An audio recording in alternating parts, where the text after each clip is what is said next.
Done in a day is closer to what we're doing here, but even still, done in a day is still not going to give the results that I'm going to be talking about. It's more like done in maybe 7 days, you know, cumulatively speaking. And some of that is because the paints or the things that we're using need time to cure before you can do the next stage with it, okay? So really, I don't think anything can be done in a day. As an industry in general, model railroaders want it quick. They want it done really, really quickly, just fast, cheap, which is why there's a lot of, and this might be arrogant to say this, but there's a lot of crap rolling around out there that, you know, people call it weathered. And it's not. Somebody's taken some pigment and they've slapped it on a locomotive or a car and they go, wow, that's weathered, that looks great. So hopefully what we'll do over this session and however many sessions it takes is to sort of raise the bar in your eye and what you're seeing. Two things we want to accomplish.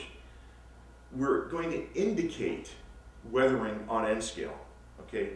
N scale is so freaking small. We all know that, you know, this hand railing here, if it were translated in real life, this thing would be, you know, this fat to scale, and it's not. In reality, it's, you know, it's a 1-inch diameter pipe. So there are some scale concessions we have to make, and the same thing's going to apply with the techniques that we're going to do, okay?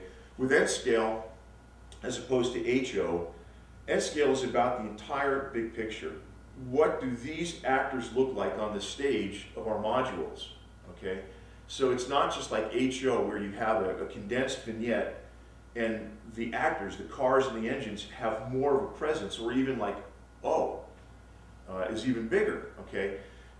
With O, you can sit there and noodle a rust weep to look so ridiculously realistic, okay, but can you do that on N, number one? And number two, do you want to do it on N? Okay, we have car drags in this club that are 20, 30 cars long, right? They can't do that in HO unless you're at San Diego, right? Running on the Tehachapi where you've got a realistic 88 car drag. And then again, you know, who wants to sit there and do rust weeps on 88 cars? So, you know, again, we have to find a balance. What can we do to indicate the effect of weathering versus actually doing it? Every now and then you might want to commit to a museum piece. And this is, you know, except for I haven't gotten to the tank and the wheels, the upper is what I would consider a museum piece in terms of the weathering. If you photograph that particular locomotive, you'll see some subtleties, and I noodled the crap out of it, okay? Get your glasses and look at the diamond plate deck, and you'll see that, you know, guys like Wendell have been walking on it, and it's worn out in certain places, trying to indicate where chains are wearing, and the paint of the chain is coming off, and it's bare metal that's being sort of polished by use and abuse. We're indicating paint fade, we're indicating, I'm going to be shocking a lot of information at you here, so be patient with me as I do this, but weathering implies the gathering of grime and terrestrial dirt, okay? It could be shop dirt, it could be grease for maintenance, it could be fuel spills. It's weathering from being out in the elements, rain, wind, sandblasting going across the Mojave, you know, diesel exhaust. So when we say weathering, we're talking about all of these types of effects. Some of them are additive and cumulative, like grime, dirt, and roadbed dirt that's going to get up on the trucks and nooks and crannies. Some of it is gathered by fuel spills and oil leaks, so where there's oil in the seam of the door and it's going to attract more dirt. Other of it is a subtractive process when the sun is bleaching and fading, when water is corrosively pouring across the surface and taking paint away, and again, so you have to look at what you want to accomplish, how much time you have to commit to that particular piece, and then you find your balance, okay? So ultimately that's the goal, that's what everybody wants, okay? Just yesterday coming into the canyon, I passed the Bard's dog. It was parked, it was creeping at Corona, just west of the dam. And I've noticed in recent years that if you compare a BNSF manifest train against a Union Pacific manifest train, Union Pacific looks like hell. Their cars are dirty, their engines are disgusting. BNSF is like a lot cleaner. I don't know why. I don't know what it is, but it's rare to see an entire drag on a BNSF manifest train where all the cars are just beat to shit. It just doesn't happen. Union Pacific, man, it looks like hell. So, you know, you have a contrast of what you're going to see versus, you know, one railroad against another. So keep that in mind. What do you want to accomplish? Is it a 30-year-old car that's still in service and it's never been shopped? Is it a 30-year-old car that's so old that it got reshopped somehow, it got repaired, and it got new paint? Same thing with the locomotive. Is it an old, you know, I haven't really begun to beat up the war bonnet yet. I'm having an emotional discourse with myself right now, whether I want to really beat it up, like, you know, or do I want to, we all love the war bonnet, I think, right? So, you know, do I want to fade it out and rust it? I couldn't find, because of my move, I couldn't find my I'm doing an HO Jeep 60M, and it was basically a test of the colors and techniques to do a war bonnet. And to some degree, I nailed it as a test bed for that. I don't have it with me. I'm going to have to bring it next time we do this so you can see it. But getting ahead of myself on that as well. This is something that Kerry did. When you jump into these techniques, please don't do it on a brand new $28 Intermountain car. Go to the next show and get a $5 piece of shit locomotive, or, you know, shell or a box car, and practice on that. Okay, practice on that for everything, for painting, for weathering, for sealing. Mike T handed me my keister for learning how to put super detailing grab irons on some of my, you know, Katos and some of my Fox Valley Jibos, and, you know, I drilled it with slide, and you know, they look like Mike Tyson punched it. I mean, it's disgusting. And he's like, why didn't you practice on a cheap box car? Why are you starting on a $125 locomotive? You know, so be smart about it. Okay, I'm kind of back to the top of the page here. These rules. Okay, be patient. Okay, be patient. Don't be in a hurry. You know, I really want to get this done for the show. I guarantee you, the minute you're in a hurry, you're going to screw something up. Okay, happens every time. Take no shortcuts. Okay, I'm like Mr. Frugal, and here I am trying to save a $3 bottle of Tester's paint, and because of that, I end up using a bad wash, and I end up ruining a $28 boxcar. I've done it. Take no shortcuts. Don't be penny wise, pound foolish, and you know, sneak up on your weathering. Okay, this shelf platform was another test bed, if you will. So I was trying to test what would be good for the screens across the windows, how to layer the effects of weathering on, to fade the boxcar red, to fade the graffiti, to make it look kind of like what you see a shelf platform looking like. So I'll come back to the shelf platforms because I've got 4 that are a work in progress. So anyway, kind of getting back to where the whole thing is coming from. These techniques have been tested, tried, and proven in the military and aviation weathering industry, and sort of have worked their way slowly in the last 8 to 10 years into the model railroading. Believe it or not, the world's greatest hobby, which has been around ostensibly longer than the other guys, we're on the tail end of what these state-of-the-art techniques are, okay? And about that, getting kind of back to the disclaimer, some guys love dull coat, okay? Let's get that out of the way right now, because I told you in the email I was going to explain. Dull coat is manufactured by testers, and I have a lot of testers products that I use. I don't use dull coat, okay? I don't know what dull coat is formulated as, all right? So the whole method that I'm going to teach you, and it's easy once you get the system down, it's alternating between a matte acrylic plastic shrink wrap layer and a solvent-based wash. Let me get my solvent bases out here. Hang on. When I say solvent, obviously it's like lacquer thinner or enamel thinner, and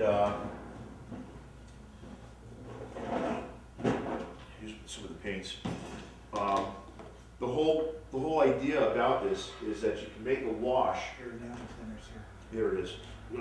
This is the stuff you want to use, and I've got this written down John was asking about a materials list. It's kind of listed throughout. Did you post that? Yeah. Oh, I didn't post it to the group, but I emailed the PDF to everybody, so it needs to get posted to the group. Thank you. Yeah, I didn't know how to post it to the group. I didn't know if there was a way to do that. When early on you sent me a copy of something. Right. The same thing. No, it's been revised several times since. So what I sent out 2 nights ago was the very latest version. That's the one you want to get. Testers has a thinner, the airbrush thinner, and they have a cleaner. Okay. They're different. The cleaner will work in a pinch to make a contrast wash with. Get the airbrush thinner. It's a little bit more gentle, and it's designed to thin the enamel paints to go through an airbrush. Okay. And so we use the airbrush thinner to make a contrast wash. Okay. These bottles, new, are like $1.29. Get a whole bunch of these because you're going to use them a lot. So you mix this thing and take 2 stainless steel BBs. Where did my, is there a tackle box around here somewhere?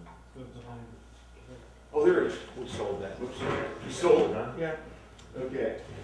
I'm going to be interchanging between talking about techniques and some of the tips and stuff like that. Get a really good tackle box. Steve's got one. He showed me a month or so ago, 2 months ago. I've had this particular plano since 1984. It's still going strong. Here you go. Stainless steel BBs, not copper. Okay. Where do you get those? I found these at Walmart. It's one of the only things I've ever purchased at Walmart. I don't like Walmart's business practices. So anyway, I had to find these. I tried some of the other ones, and it made a mess. It actually reacted chemically in the mix. The stainless steel BBs, just put 1 or 2. It helps to stir it up. Kind of, you know, by the way, some of these tips and tricks you probably already know, but I'm going to cover them anyway, just in case. So anyway, you have to mix the contrast wash so it's the consistency, and I say this in here, consistency roughly like 2% milk, okay, whole milk, no thicker than whole milk, and that's what you want to use. And so we're going to alternate between matte acrylic and a contrast wash, okay. The first thing you're going to do is prep the model, okay? When I prep a model, the wheels and trucks come off. All right, go to your favorite, get a whole bunch of these cups and lids. Smart Final, you know, wherever. Either buy them a whole bunch of Smart Final or grab them at your local flame broiler. Right, just grab a couple extra at the flame broiler. I like a lot of sauce. It's okay. Yeah.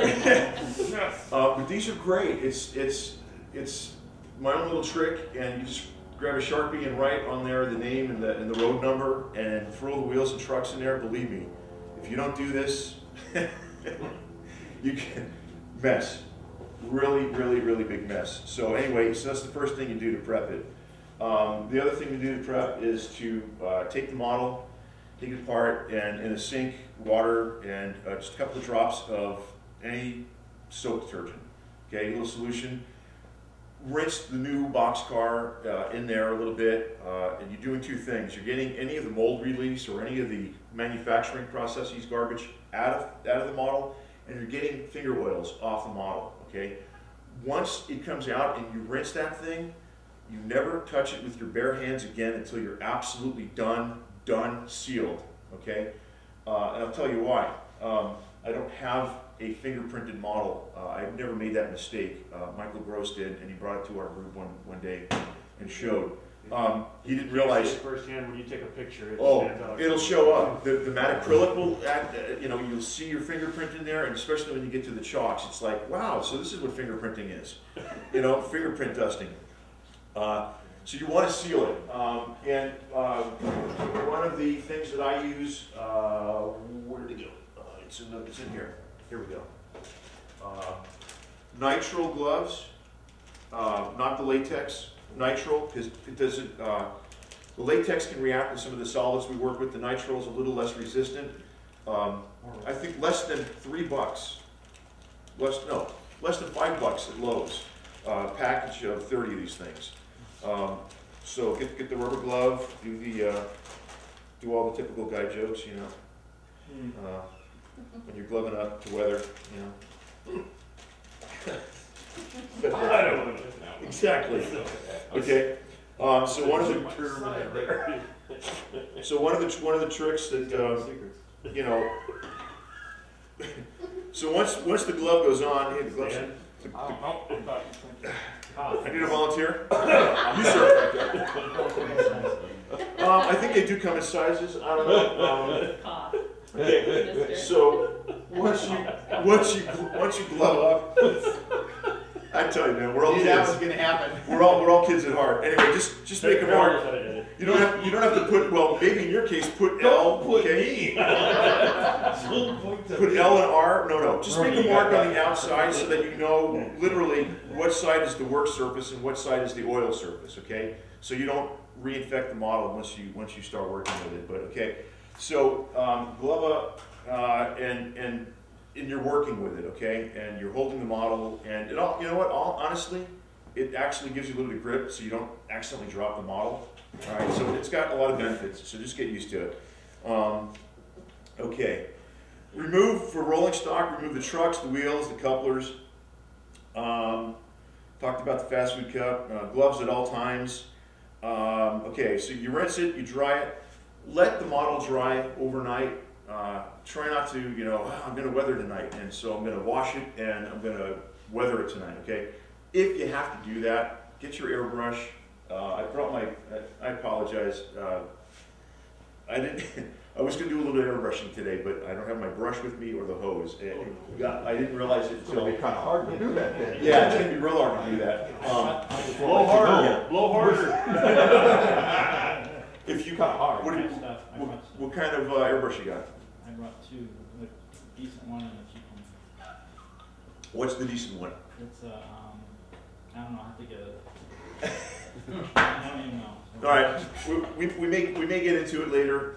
We'll see how we go. I think one of the things I want to show you more than anything today is, first of all, show of hands, how many people have used an airbrush and used one regularly? That's awesome. Okay. That was 2 questions. Okay. Don't let him get away with it. How many have used an airbrush? How many have used an airbrush? Okay. Regularly? Regularly. Okay. But the fact that all of your hands went up is extraordinarily rare for railroaders. Okay. Seriously. Most railroaders statistically have what we jokingly call airbrush avoidance syndrome. Okay. Yes. They're freaked out. They don't want to fuss with it. They're afraid of it. Okay. They go by the round can. They don't want to clean it. Yeah. It's a commitment. Okay. This method. And this is another part of the arrogant bastard part about my disclaimer. Pointing at me all the time. I didn't do it. I just think you're an arrogant, but anyway, go ahead.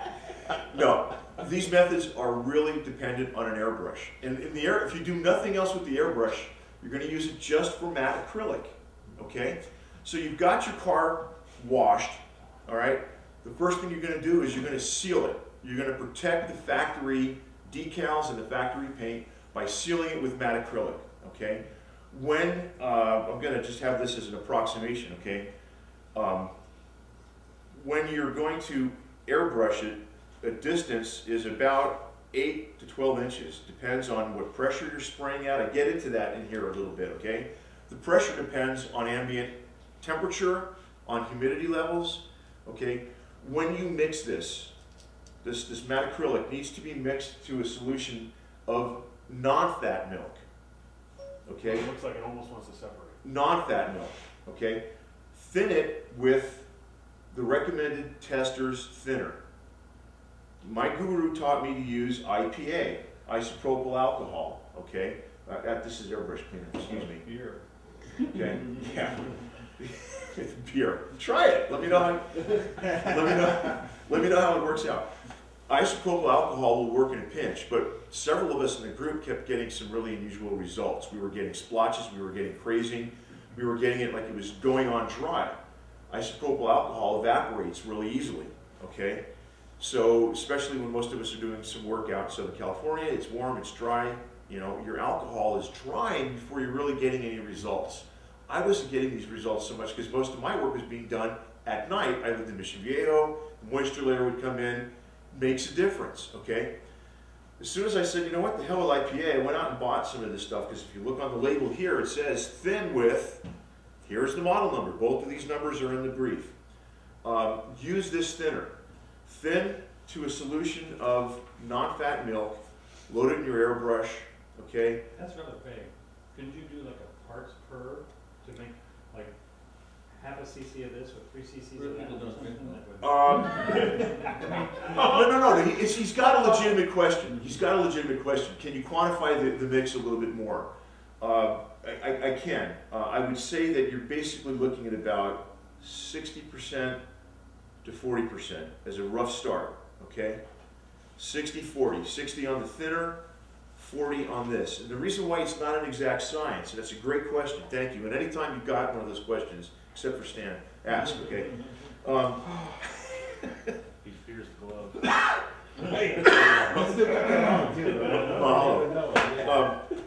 Anyway, what the determining factor is your PSI at the brush nozzle, okay, and ambient temperature, humidity and such, okay? So anyway, when you spray, if you don't spray like this, start doing it. You start your pass, you go across the model, and you stop. Don't do this. Don't do that. Pass and done.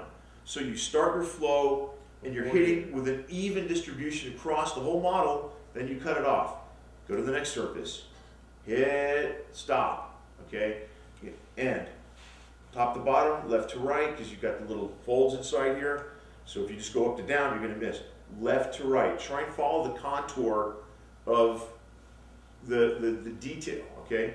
You can hit it this way, go up and down. The first coat of matte acrylic, it's not going to, okay, let me back up a little bit. When we take these beautiful little box cars or whatever the subject is out of the box, it's a shiny piece of plastic. It looks like a toy. We all know it's a toy, okay? The minute you hit it with matte acrylic, automatically the toy shine is gone. And now there's a matte finish on it. If that's all you did with most of your fleet, you're still better than most guys who are running brand new out of the box shiny plastic, okay? Not me. So go ahead, I'm sorry. So that's rule number one, is at the very least, matte acrylic, you're gonna protect your paint from all the finger and abuse, and you'll knock it down and give it a matte finish, okay? You're a notch above the rest right there, okay? When all you do is just hit it with a contrast wash, do I have anything that's just contrast washed? Okay, this is fair enough. This is largely just a contrast wash, okay? Without dropping, pass it around, okay? It's sealed. Can I have a glove? I don't have a glove. It's sealed. It's protected. Okay. Yeah, as we pass these around, please don't drop them. I drop them enough as it is. Okay, so that's your first pass.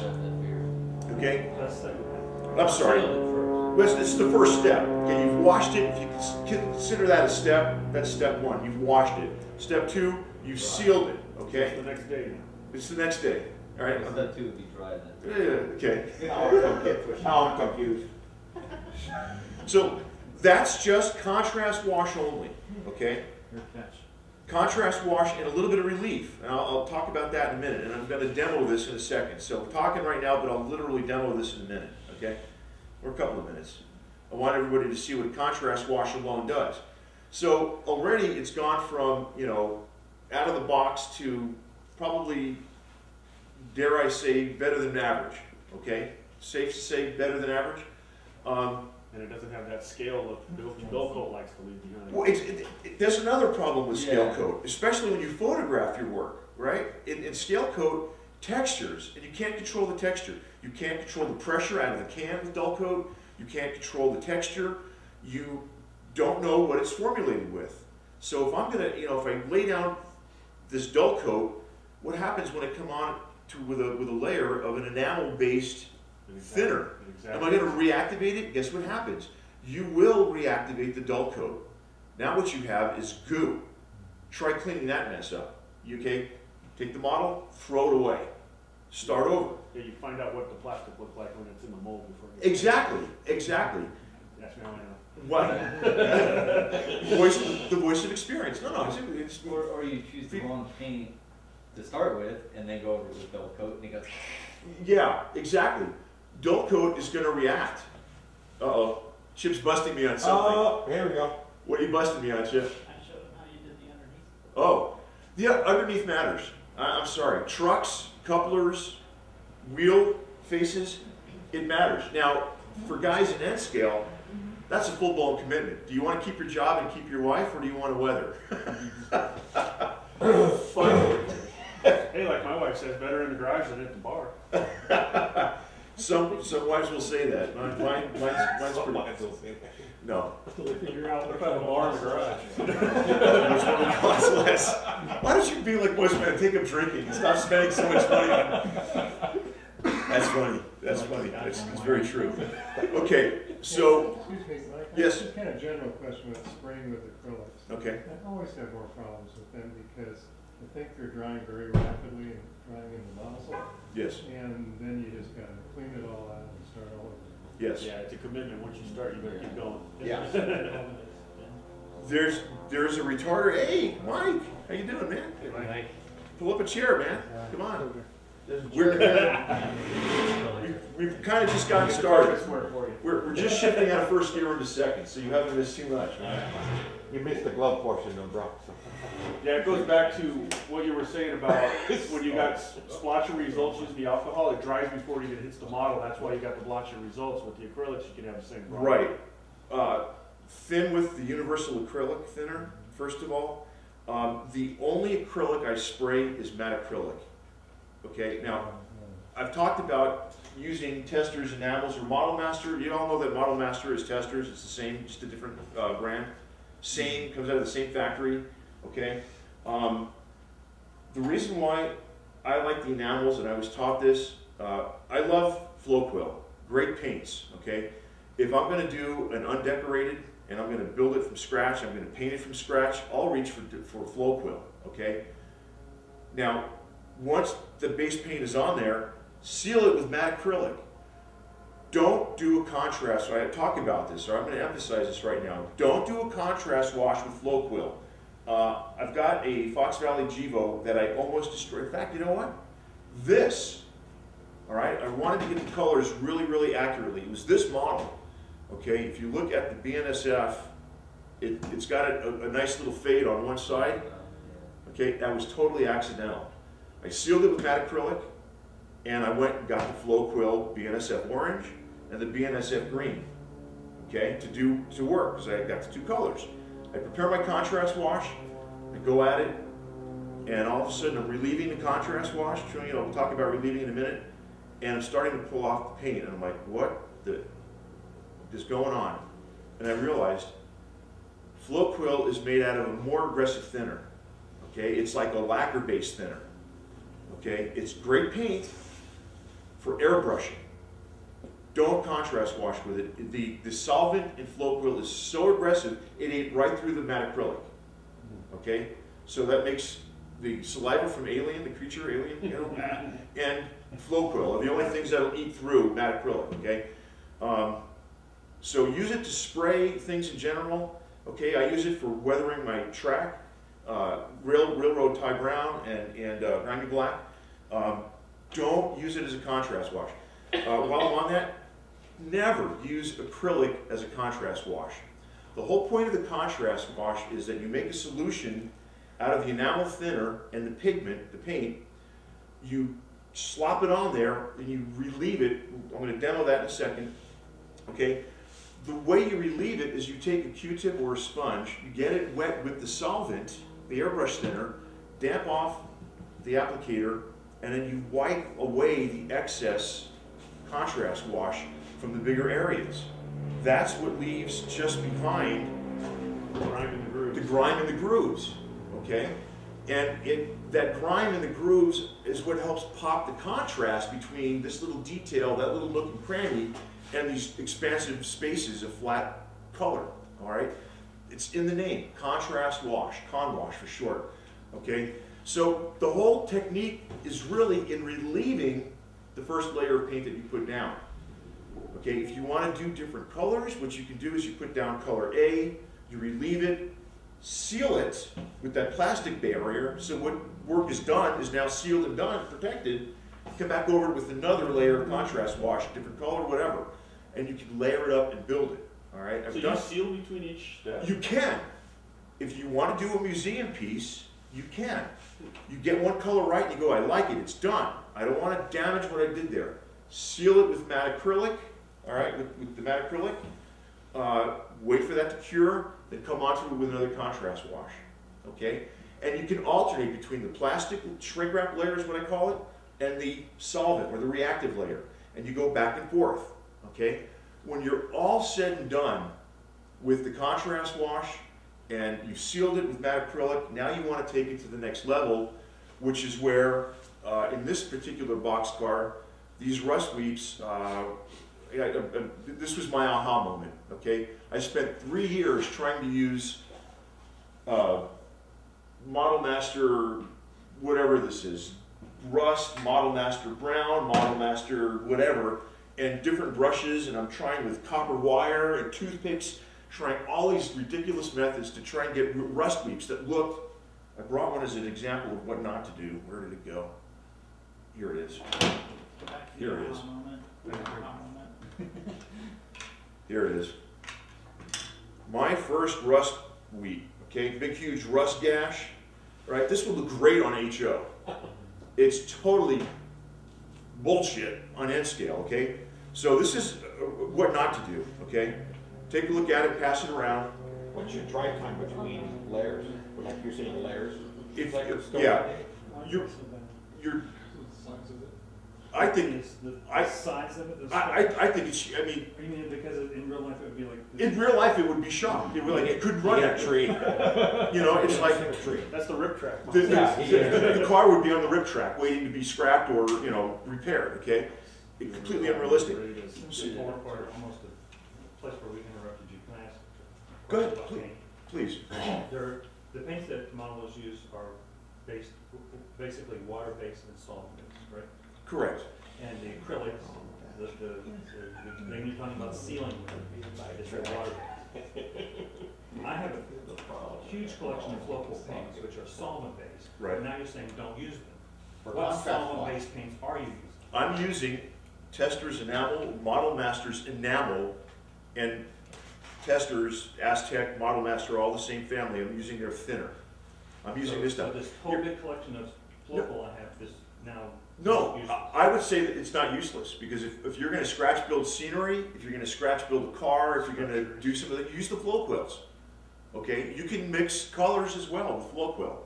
So if you don't quite have the right color, just don't mix flow quill solvent paints with Model Master, because they have a different formulation, and there may be a reaction that your results will vary. Okay, and I can't guarantee what you're going to get. All right. I've just been forewarned. I'm not saying that you've wasted your money with flow quill. Flow quill is a fine paint. All right, there's some guys say, our little weathering circles, they were getting all, you know, oh, I don't spray with solvents because they're toxic, and you know what? If you're spraying, where did it go?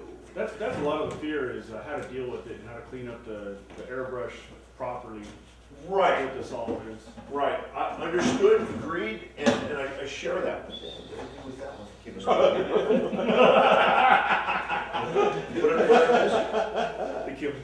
the garage.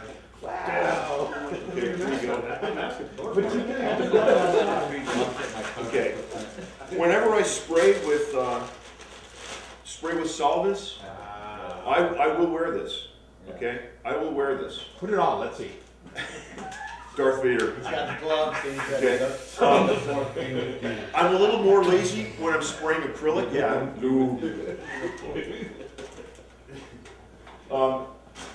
By the way, some guys want to be frugal and want to buy the thinner in a bigger quantity.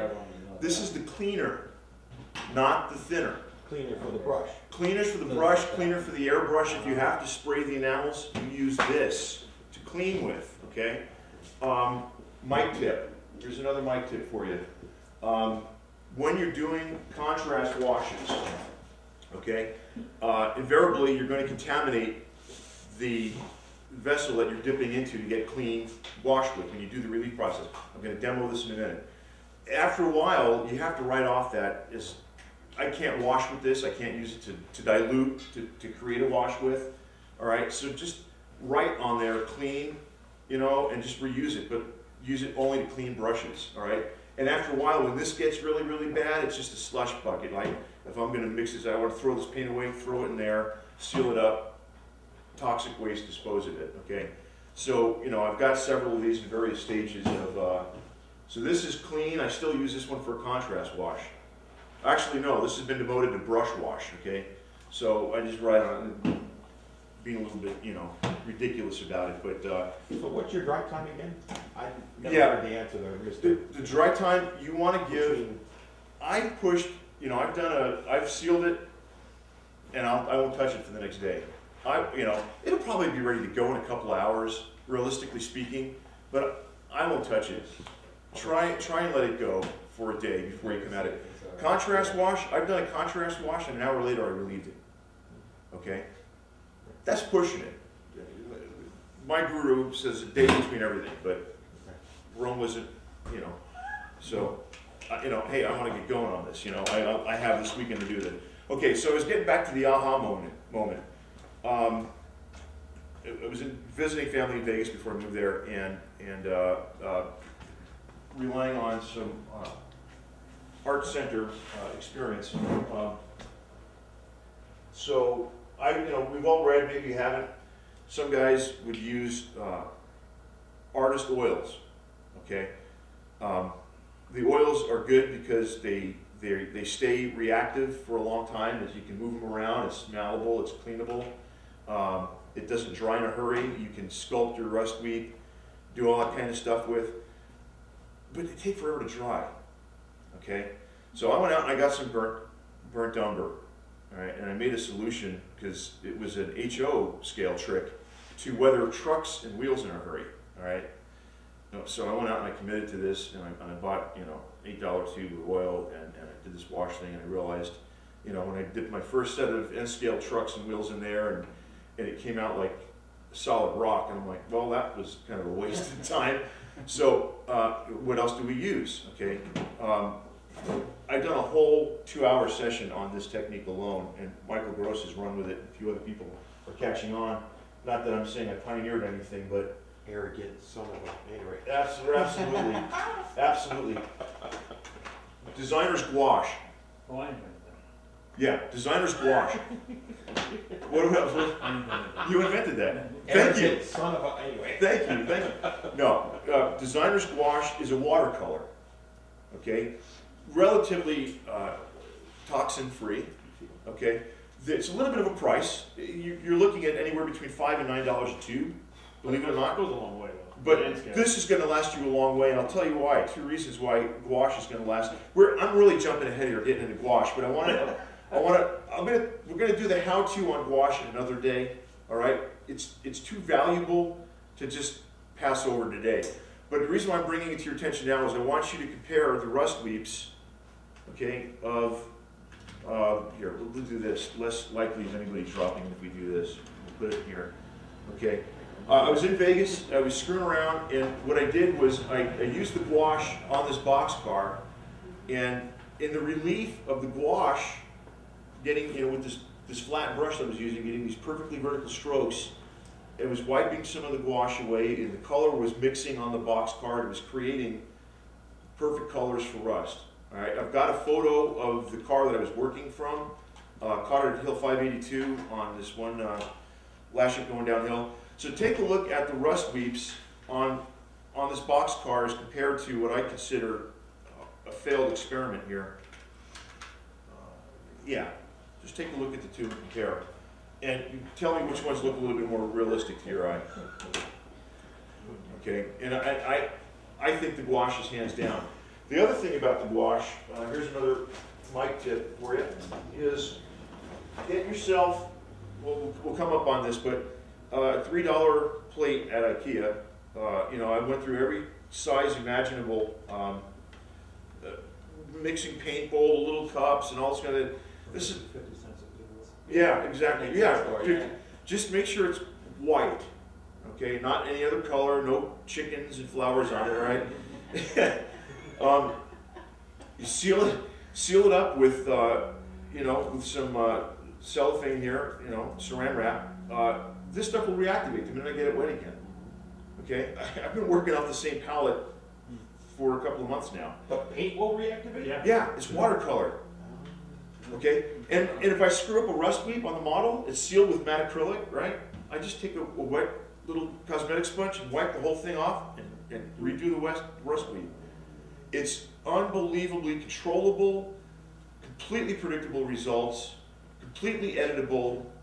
What do you use to actually put it on there? Your copper wire? Or? We'll get to that. I don't want to, you know, leave you in suspense, but we're going to get to that next time when we do more hands-on. Okay. No. Today. Stay tuned, yeah. Hey, you got to leave one more, man. Yeah. Okay. The other thing too, before I move to the next page, is where I know we're really taking a long way around the mountain here. Work from realistic. Which one is this? Did I miss the aha moment? Yeah, I think it is. Yeah, you probably did. It was streaking the Ah! It's one of those. You didn't miss it. It's Yeah. okay. All right, I gotta find the dang thing. Where is it? All right. Okay, you gotta look. The other mistake that most model railroaders make when they're doing weathering is they're just kind of like, oh, you know, I'm gonna weather, and they're gonna. I know this is the color rust I use, and this is a color for grime, and they throw it on there, and they've applied pigment to a car, but it's not convincing. It might be to yourself or to the modeler who's doing it because you're looking at it and you're going, well, that's an improvement from out of the box. Well, yeah, it's an improvement from out of the box, but I don't think Inland Pacific is about mediocrity, right? You guys have set a standard for, you know, among some of the best modules, you know, that I've seen pictures of on the net, and that's what drew me to this club, is the realism of your landscaping and the track you're building and the way you guys are doing operations. So when it comes to jumping in and doing weathering, why settle for crap, you know? So get a photo, even if it's like, you know, if it's a photo, you know, go to the home, shoot whatever the subject is, go to the local yards, wherever it is you're gonna get your photos from, go online, you know, work from a photo. I'm not saying be as proto as the guys on model trains weathered. I mean, those guys are like, that's the road number, and that rust, I'm serious, that rust streak doesn't exist on that car. Here's a photo of it, you know, and they tear you in a hole, and it's like, you know what, this is fun, guys. Where did this stop being a hobby for you and be an obsession? You know, so what I'm saying is, find your source photo and work from it. Whenever you can, pop for photo paper instead of just inkjet paper.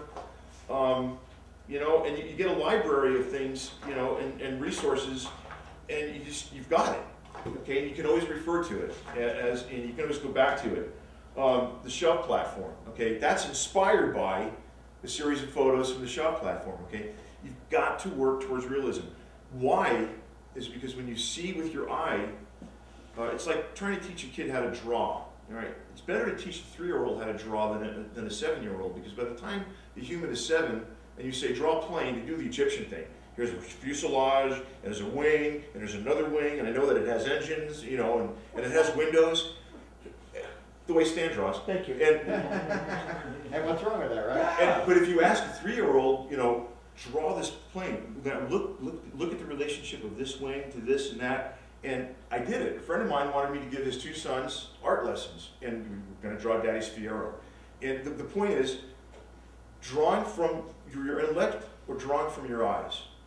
So I'm going to try to get you to weather, not from your intellect. I know there's rust, and rust goes on wheels, and rust goes near couplers, and there's a dent on the roof, so rust is going to go. Don't weather with your intellect. Weather with your eyes.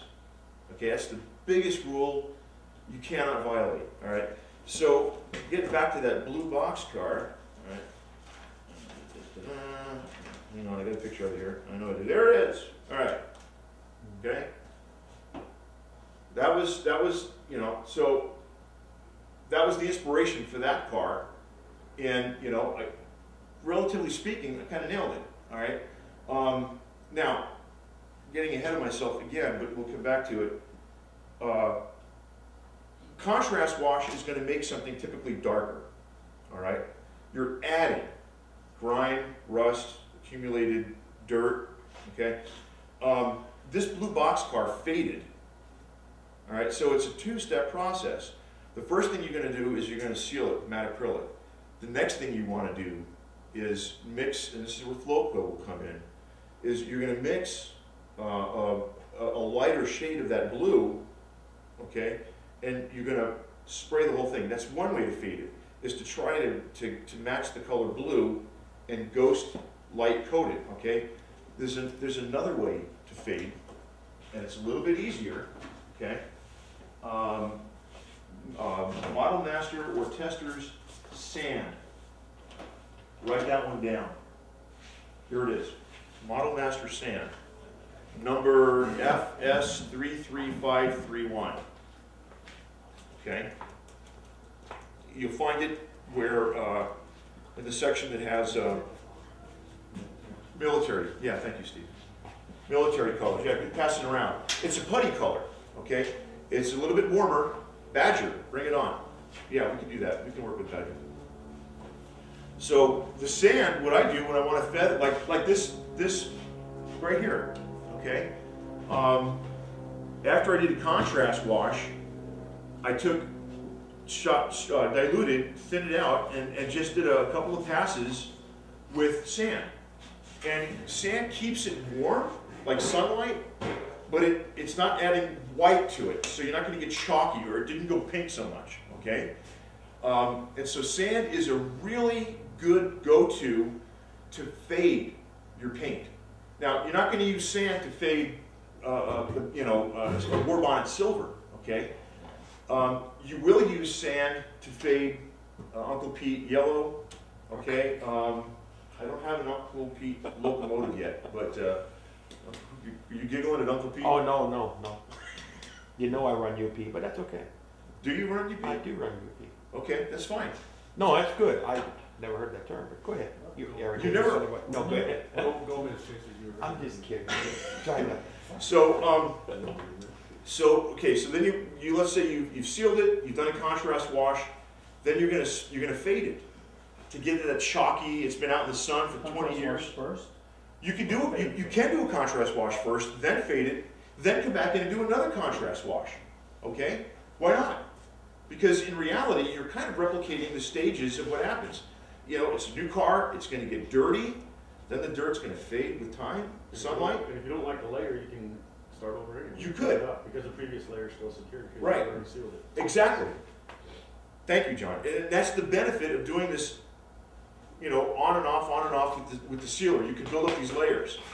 And it's as much time as you want to spend between the layers, okay?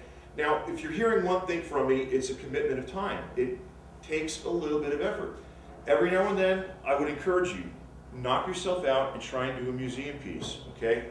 I've had almost everybody in what we used to call the garage gang, the garage sessions, where we met once a month. Each of us would do a research paper on weathering track, or weathering a wooden box car, or whatever, and we present to the group.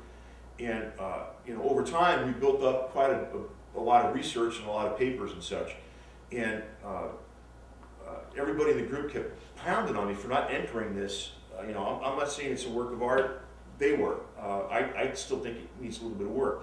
It's a shame that Mike T couldn't bring some of his stuff, because Mike is like the ultimate whisperer. The guy is like, he's got finesse down way more than I do. Okay, some guys do.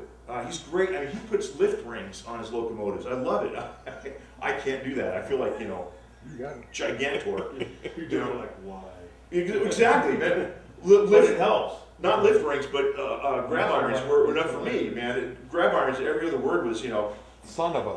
Exactly. But it's like weathering. It's the same thing. It's those little details that Yeah. add up. Wait, they do add up, and I think I've got. Yeah. Mike, let me ask you. Like when I've done a lot of weathering on my stuff. Obviously, some good, not so good, but I would do 5 or 6 at a time. So I'd come home and I'd start the project one night, like clean it, and the next night would be another step. So most of my time was set up and tear down. Right. Yet the project, really, the commitment to the project was only maybe an hour a night over, like a 2-week period. Excellent point.